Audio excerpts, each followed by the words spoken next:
మరి ప్రస్తుతం లైన్ లో ఉన్నారు. ఆయన అడిగి మరిన్ని విషయాలు తెలుసుకుందాం. సార్ నమస్తే అండి. నమస్తే అండి. సార్ యాక్చువల్ గా ఇవాళ సుప్రీంకోర్టులో పిటిషన్ ఉంది. ఈ పిటిషన్ విచారణ రాకముందే అరెస్ట్ చేయడం తప్పు పడుతున్న కవిత అడ్వకేట్స్ ఈ రోజు సుప్రీంకోర్టుకు వెళ్ళి ఆ పిటిషన్ వెనక్కి తీసుకోవడం వెనక ఏమైనా కొత్తగా ఉద్దేశం ఉందా, లేదా ఆల్రెడీ అరెస్ట్ చేశారు కాబట్టి ఇంక దీనిపై విచారణ ఎందుకంటూ వెనక్కి తీసుకున్నారు? 15th రోజే మాట్లాడుకున్నాం. 19వ తారీఖు నాడు ఏం జరుగుతుంది అని మీరు అడిగినప్పుడు నేను చెప్పినాను, అది అవును. డిస్మిస్ అవుతుంది, కాలదోషం అవును. పట్టింది, ఇన్ఫ్రక్షన్స్ అని చెప్పి చెప్పడం జరిగింది. ఉమ్. ఇన్ఫ్రక్షన్స్ అంటే విచారణార్హత లేనిదని అర్థం. ఓకే. ఆమె గత 27 మార్చి 2023 రోజు సుప్రీంకోర్టును ఆశ్రయించడం జరిగింది. నన్ను వేధిస్తున్నారు ఈడీ అధికారులు, ఎన్ఫోర్స్మెంట్ డైరెక్టరేట్ సమన్ల మీద సమన్లు జారీ చేస్తున్నారని చెప్పడం జరిగింది. అవును. ఆ సందర్భంలో ఆ రోజు కోర్టు ముందుకు పిటిషన్ వచ్చినప్పుడు మేము అరెస్ట్ చేయదలుచుకోలేదు, అవి అనుమానితురాలు మాత్రమే అని చెప్పినప్పుడు మీరు విచారణకు సహకరించమని చెప్పిండ్రు. అది అలాగే కొనసాగుతూ వస్తుంది. 15వ తేదీ నాడు కాదు అసలు వాళ్ళు ఆ పిటిషన్ ఎప్పుడైతే ఎన్ఫోర్స్మెంట్ డైరెక్టరేట్ ఛార్జ్ షీట్ దాఖలు చేసిందో ఆ రోజుకే అది ఇన్ఫ్రాక్షన్స్. యాంటిసిపేటరీ బెయిల్ ఎవరైనా వేస్తే అంటే ముందస్తు బెయిల్, పోలీసు వాళ్ళు ఆ అక్యూజ్డ్ ను అరెస్ట్ గాని చేస్తే ఆ పిటిషన్ ఇన్ఫ్రాక్షన్స్ అవుతుంది. అనుమానితురాలుగా ఉన్నప్పుడు దాఖలు చేసిన పిటిషన్ అలాగే కొనసాగుతూ వస్తుంది. అక్టోబర్ లో పై ఛార్జ్ షీట్ దాఖలు చేయడం జరిగింది. ఛార్జ్ షీట్ దాఖలు చేసినప్పుడు ఆమె అక్యూజ్డ్ అవుతుంది. అక్యూజ్డ్ గా ఆ పిటిషన్ కి సంబంధం లేదు, అంటే కొనసాగిపోయింది, కేసు ముందుకు వెళ్ళింది, ఆమెను అక్యూజ్డ్ గా చూపించడం జరిగింది. అటువంటప్పుడు ఇంకా దేర్ ఇస్ ద మ్యాటర్, ఆ పిటిషన్ కి విచారణార్హతనే లేనప్పుడు దాన్ని చూపించే ప్రయత్నం చేసిండ్రు. అందుకే ఈడీ అధికారులు కేటీఆర్ మరియు మంది మాగదులు ఎవరైతే వచ్చిండ్రో అడ్డుకునే ప్రయత్నం చేశారో వాళ్ళు కేరే చేయలేదు. అసలు అది ఆ పిటిషన్ కి విలువ లేదనేది లీగల్ నాలెడ్జ్ ఉన్న ప్రతి ఒక్కరికి తెలుసు. ఆ రోజు కూడా నేను ఒక మాట మాట్లాడడం జరిగింది. ఈ discharge duty as information technology but not law and justice అనే మాట మీ ముందు మాట్లాడడం జరిగింది. అంటే ఆయనకు కోర్టు అంటే ఆయనకు తెలియనట్టుంది, కోర్టు పిటిషన్ల గురించి ఆయన రెచ్చిపోవడం జరిగింది. కానీ అక్కడ జరిగేది అధికారులకు తెలుసు. వాళ్ళు కొన్ని వేల, ఒక సంవత్సరంలో 5,000 ఈడీ కేసులు దాఖలైతాయి. అంటే ఎంతమందితో ఇట్లాంటి వ్యక్తులతో వాళ్ళు అటకాగుతారు అనేది అందరికి తెలిసిన విషయమే. వీళ్ళు ఏదో ఓవర్ యాక్షన్ చేస్తుంటారు. సార్ కేటీఆర్ కి తెలియకపోవడం అంటే ఒక సంబంధిస్తుంది, కానీ కేటీఆర్ చుట్టూ లీగల్ టీమ్ ఒకటి ఉంది కదా, వాళ్ళైనా ఐడెంటిఫై చేసి చెప్పాలి కదా. ఇమ్మీడియట్ గా ఆన్లైన్ లోకి వచ్చి మోహిత్ రావు కావచ్చు సుప్రీంకోర్టు నుంచి, మిగతా వాళ్ళు కానీ సుప్రీంకోర్టులో పిటిషన్ ఉంది, హెచ్చరికలు జారీ చేసిండ్రు, మీరు ఇబ్బందుల్లో పడతారు, మీరు చాలా కష్టాల పాలవుతారు అని చెప్పినప్పుడు హాస్యాస్పదం అసలు. ఇంకా కొంతమంది సీనియర్ న్యాయవాదులు కూడా ఏం చెప్పిండ్రంటే సుప్రీంకోర్టులో పిటిషన్ పెండింగ్ ఉంది, ఈడీ అధికారులకు కష్టాలు తప్పవు అని కూడా కొంతమంది చెప్పడం జరిగింది. కానీ ఆ రోజు నేను స్పష్టంగా చెప్పిన, ఇన్ఫ్రాక్షన్స్ అది ఎంత మాత్రం చెల్లనేరదు, ఉపయోగం లేని కేసు అది. మళ్ళీ ఇప్పుడు ఈ రోజు వేస్తూ కూడా కేసు ఏం చేసిండ్రు, దాన్ని ఛాలెంజ్ చేయడం జరిగింది. రిమాండ్ ఛాలెంజ్ చేసేది బాగుండేది, రిమాండ్ ఛాలెంజ్ చేస్తూ పాత కేసును తిరగదోడుకున్నారు వాళ్ళంతలకు వాళ్ళే. పాత కేసును వాళ్ళే ఈ రోజు విత్డ్రా చేసుకుంటే వాళ్ళ పిటిషన్ కి విలువ లేకుండా పోయింది రెండో పిటిషన్ కి.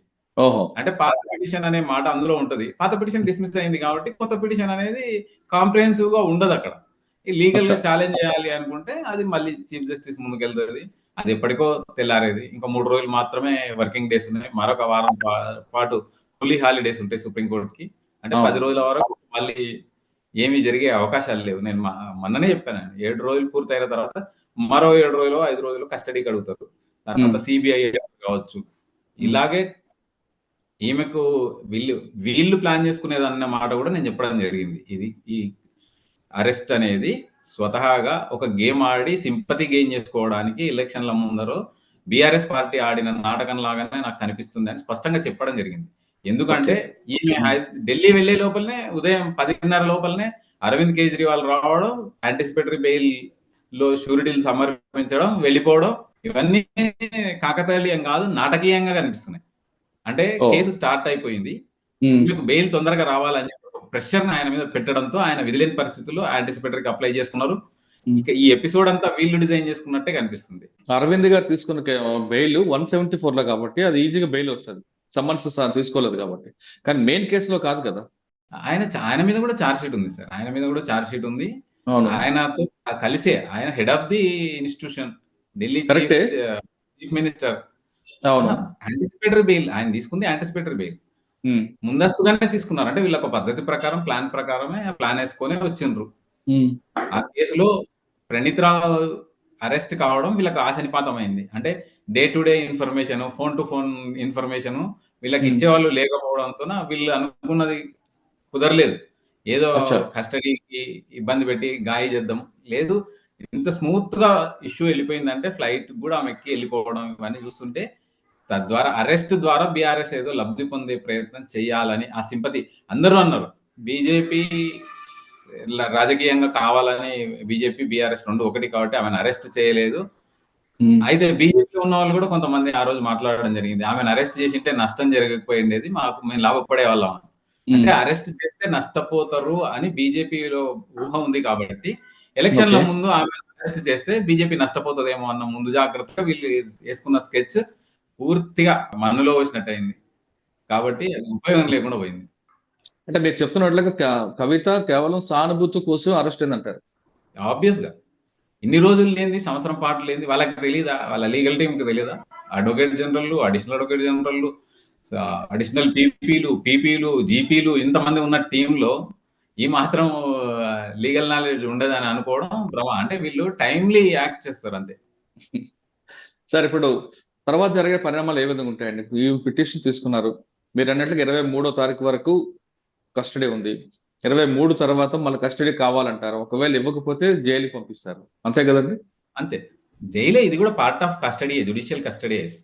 ఎంతసేపు కానీ ఇది ఉన్నా జైలు అంటే సాయంత్రం 6 నుంచి 7 తర్వాత కుటుంబ సభ్యులు కలుస్తున్నారు కదా, అక్కడ జైలుకి వెళ్తే కలవడం ఉండదు కదా. ఇది జుడిషియల్ కస్టడీలో భాగంగానే కొనసాగుతుంది. 5 రోజులు ఉమ్. వీళ్ళకి కస్టడీకి ఇచ్చినా కూడా దీన్ని కన్సిడర్ చేస్తారు. జుడిషియల్ కస్టడీ కిందే కన్సిడర్ చేస్తారు. అవును.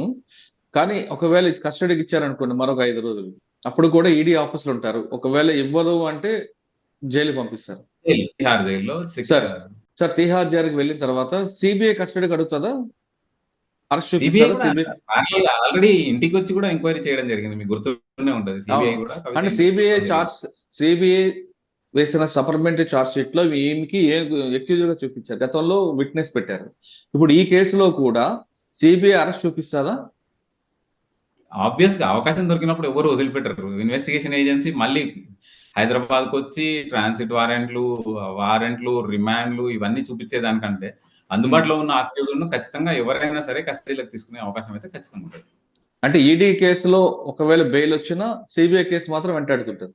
ఇప్పుడు ఉన్న కేసులన్నింటిలో బెయిల్ రావాల్సి వస్తుంది బయటికి రావాలంటే. ఢిల్లీ వేదికగా, మరి ఉమ్. ఢిల్లీ వేదికగా ఇంకెక్కడైనా ఫోన్ ట్యాపింగ్ మీద మళ్ళీ వీళ్ళది ఇన్వాల్వ్మెంట్ ఉందని చెప్పి ఇంకే రాష్ట్రంలో, మహారాష్ట్రలో కావచ్చు, ఎక్కడైనా ఏమైనా ఉంటే కూడా వాళ్ళు కూడా ఎగ్జిక్యూట్ చేసుకునే అవకాశాలు ఉంటాయి గతంలో వీళ్ళు అచ్చా. ఏమైనా చేసి ఉంటే. ఓకే. ఇప్పుడు ఢిల్లీకి ఇప్పుడు కవిత కేసులో ఎప్పటిలో బెయిల్ వచ్చే అవకాశం ఉంటుంది?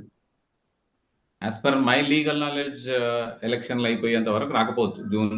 ఎందుకంటే ఇప్పటికే మనం గతంలో మాట్లాడుకున్నట్టు ఢిల్లీ ఉప ముఖ్యమంత్రి మనీష్ సిసోడియా ఒక సంవత్సరం కాలం నుంచి జైల్లోనే ఉన్నారు. అవును.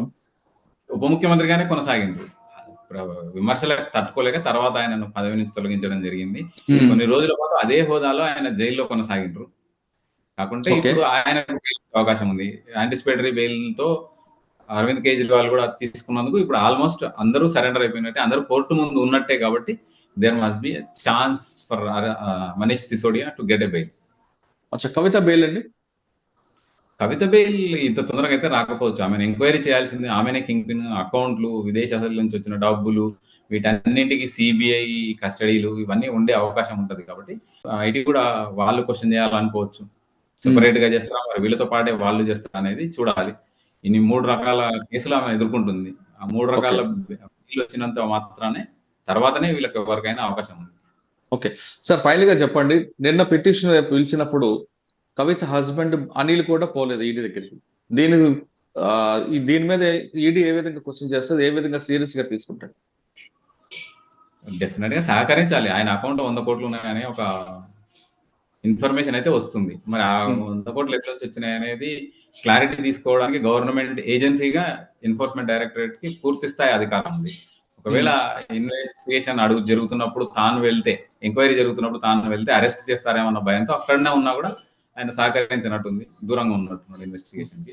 వాళ్ళు కూడా మళ్ళీ సేమ్ అనుమానం వస్తే ఏమైనా ఛార్జ్ షీట్ ఫైల్ చేస్తూ ఆయనను కూడా అక్యూజ్ చూపించారు అంటే ఆయన కూడా మళ్ళీ కోర్టే రిమాండ్ జ్యుడిషియల్ ఎన్బిడబ్ల్యూ ఇష్యూ చేసే అవకాశం ఉంది. మొన్న క్లియర్ గా పోలీసులు వాళ్ళు ఎన్ఫోర్స్మెంట్ డైరెక్టరేట్ అధికారులు వచ్చింది అరెస్ట్ వారెంట్ తో వచ్చిండ్రు. ఫిబ్రవరి 20వ తారీఖు నాడు మేము ఫైనల్ గా ఆమెను అడిగినాము, ఆమె రాలేదు, సహకరించట్లేదు, కాబట్టి మాకు అరెస్ట్ వారెంట్ ఇవ్వండి ఆమెను తీసుకురావడానికి అని చెప్పిన సందర్భంలో కోర్టు ద్వారా వచ్చిన అరెస్ట్ వారెంట్ తో వెళ్ళింది ఆమె. లేకుంటే అంత ఈజీగా సమన్లకి లొంగే ఘటన అయితే కాకపోవచ్చు. మొత్తం మీద తీసుకుంటే కవిత ఇప్పట్లో బయటకు రాదంటున్నారు అరుణ్ కుమార్ గారు. ఆమెకు అరెస్ట్ అనేది కేవలం సానుభూతి సంపాదించడానికే నాటకీ పక్కీలేదంతా నడుపుకుందంటూ అరుణ్ కుమార్ చెప్తున్నారు. ఏదేమైనా సరే ఈ ఎలక్షన్ ముగిసే వరకు కవిత హైదరాబాద్ రావడం అనేది మర్చిపోవడం అనేది అరుణ్ కుమార్ మాటలు అర్థమవుతుంది. ఇది కవిత విషయంలో అరుణ్ కుమార్